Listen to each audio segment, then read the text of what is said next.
Yo, what it do, y'all? Welcome back to my channel. It's your boy StudioPlug, and in this video I'll be showing you guys how to create a nav type beat.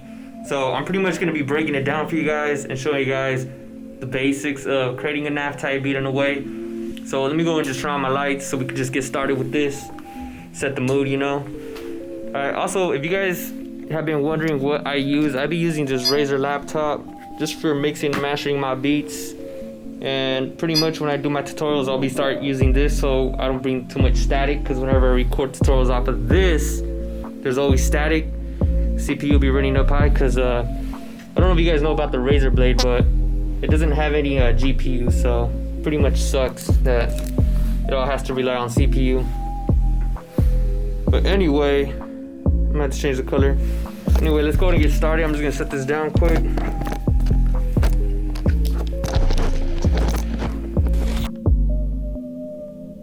Alright, so first thing first, it's gonna be sound selection. Let me go ahead and get into the mic so you guys can hear me better. So first things first is sound selection. If you're gonna make a nav type beat, you're always gonna wanna go with some ambient sounds. For this video, I am using sounds from StudioPlug.net. You guys can choose whatever sounds you guys have. But also for this video, I'll be using Omnisphere. You guys can use whatever VST you guys like. Nexus is also good if you guys have that for ambient sounds or silent. So let me go ahead and show you guys the first steps I did to making a nav type beat. First things first is laying down the chords. So this is the chords I have here. Let me just go ahead and play it for you guys.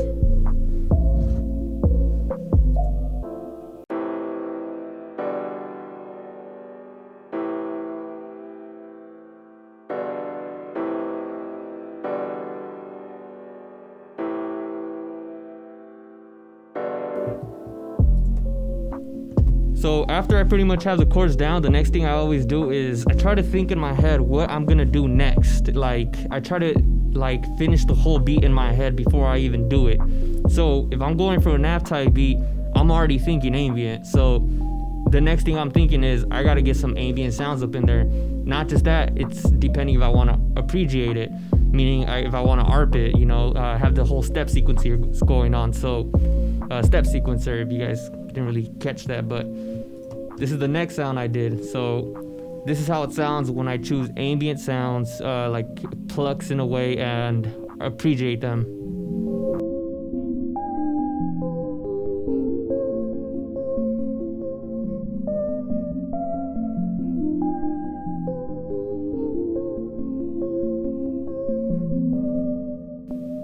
So right after I have that pretty much done, the next thing I do is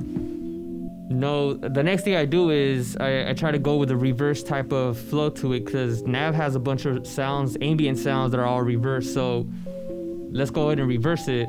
How are we gonna do that? We're gonna go into Edison. So I haven't really mixed and mastered this beat fully, even though like I love to mix and master all my tracks. But I just been making so much beats that I've just been waiting to mix and master them at the end. And plus I just barely made this track, like I think it was like two days ago. But I never really went back.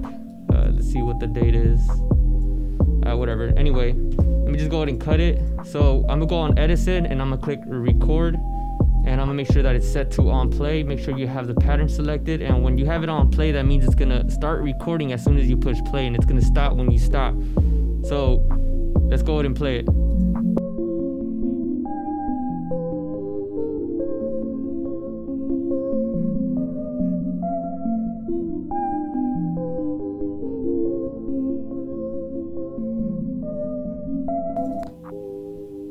So as you guys can tell, sound selection does matter, so I keep telling you guys that if you're gonna make a nav type beat, make some ambient sounds, because then it's not really nav. So let's cut the end. In order to do that, make sure you have it selected to regions and set it to set it to snap and snap to regions. That way when you're trying to cut, it'll just cut off where you want it to in a way. So it's pretty easier when you do it that way. So let's go ahead and play it back now. Alright, so I'm gonna play the whole thing because you guys already know pretty much how I did that. So the next thing you're gonna push is Alt left, and what Alt left does when you're in Edison is it reverses your sound. So this is how it sounds now.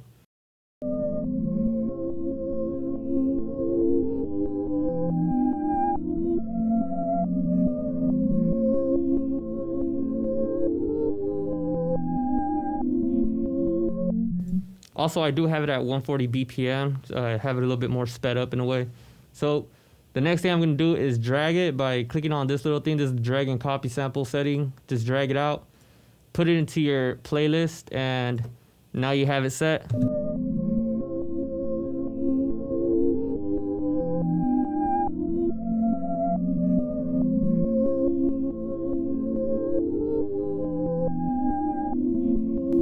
But we're still not done, so we're not finished with this yet. So the next thing we're gonna do is set it to track. And now we're gonna put a gross beat on this bitch. So let's find gross beat. And you already know what we're gonna do. We're gonna half speed this. If you got the half speed VST, then you guys can go ahead and use that. I don't have the half speed plugin. I haven't even heard about it until like last week, to be honest. So I'm going on momentary and click on half speed, and this is how it sounds.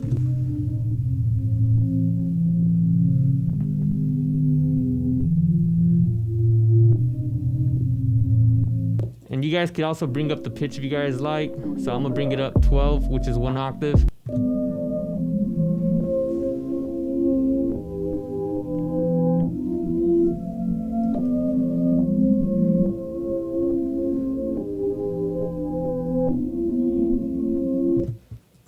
The next thing I did after that was, before I started laying it down, I'm just gonna talk about the crash right here.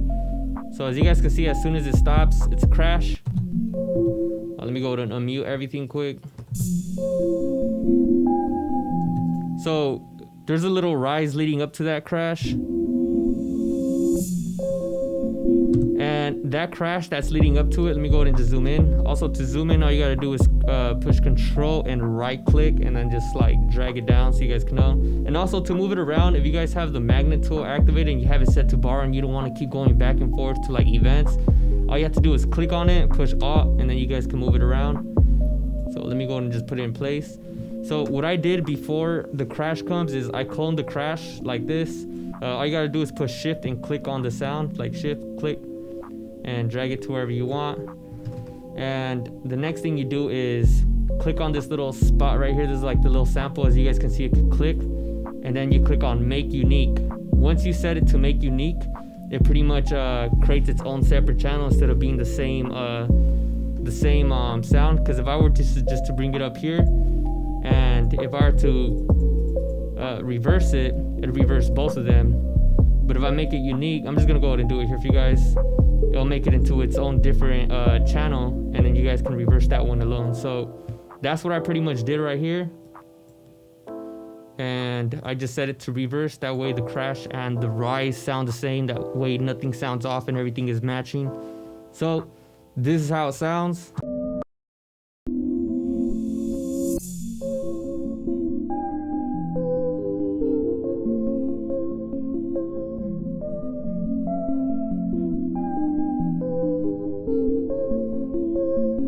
StudioPlug. All right, now let's go ahead and talk about the drums and how I did the drums. So this is my 808 right here. I use the spins type 808. So let me go ahead and just dig into it. Before actually I get into it, the 808, I have it right here on, if you go to the envelope, the instruments envelope, you're gonna see that I messed with the hold. So I always bring all the delay, attack, sustain, decays, and release down if it's an 808 bass. If it's like a 3X oscillator, I'll just mess with it, like bring the decay up if I wanted to have more decay. But for this one, it already has a decay since you can see that it's already going down. That's pretty much what a decay does. It just kind of squeezes it down as it goes. So now that you guys seen that I have it pretty much cut off, the reason why I did that was because when it plays, it sounds like this. So you see it cuts off and it doesn't keep being extended.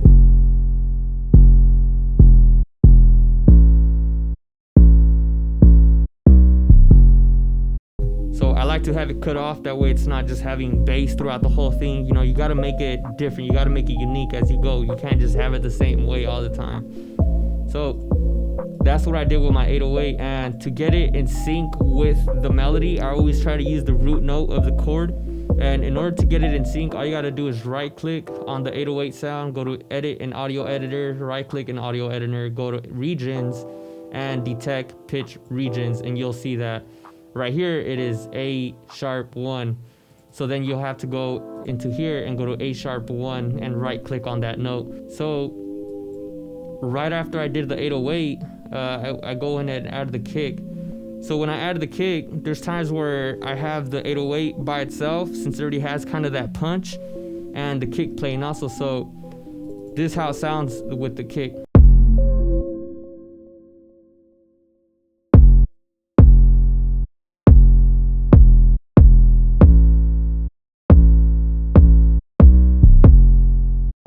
So you guys notice right there, it didn't have the kick, you know, just adding some extra stuff, you know, that way it's not just having the kick every single time.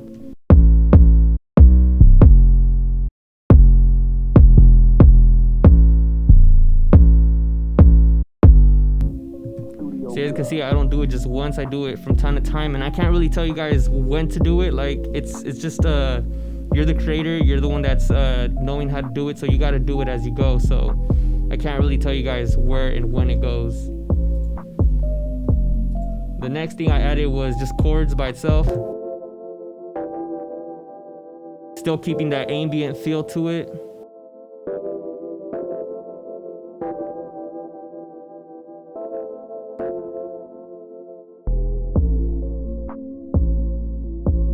The next thing I added was the hi-hats, just keeping the rhythm, and not just that, on the hi-hats when I did do them, I added gross beat, half speed to it. That way it has like more of a rhythm to it, because without it, it sounds like this.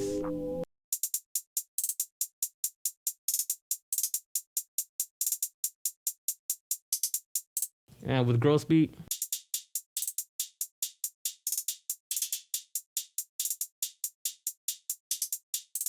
I gotta do this quick because my camera's about to die now, so let me wrap this up for you guys. The next thing is the clap. Really basic. Another clap. That way they both have a cool feel to it. And then I got the open hat.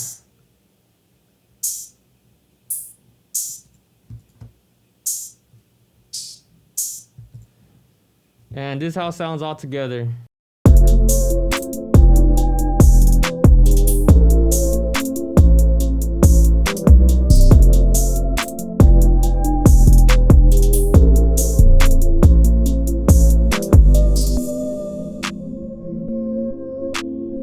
So that part will be the hook, and then when it comes over here, this is the bridge piano part.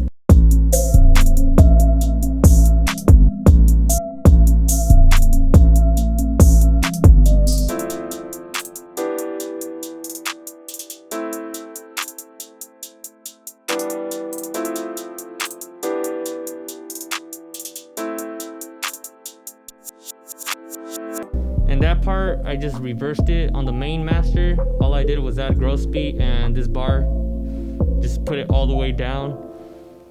And that's pretty much it, how you can create a nav type beat, doing all that reverse and all that stuff that he does in his beats. So that is pretty much it on how to create a nav type beat. So if you guys enjoyed the video, make sure to give it a like, comment, subscribe, give me some feedback, let me know what you guys like to see next. Also, if you guys want to get the kits, go to StudioPlug.net. I got all the hottest kits there.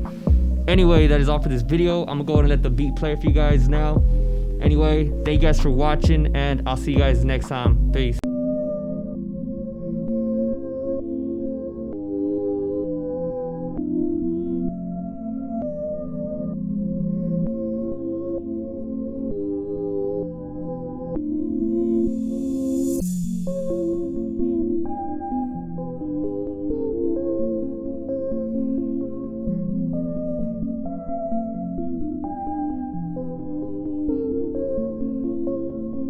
StudioPlug.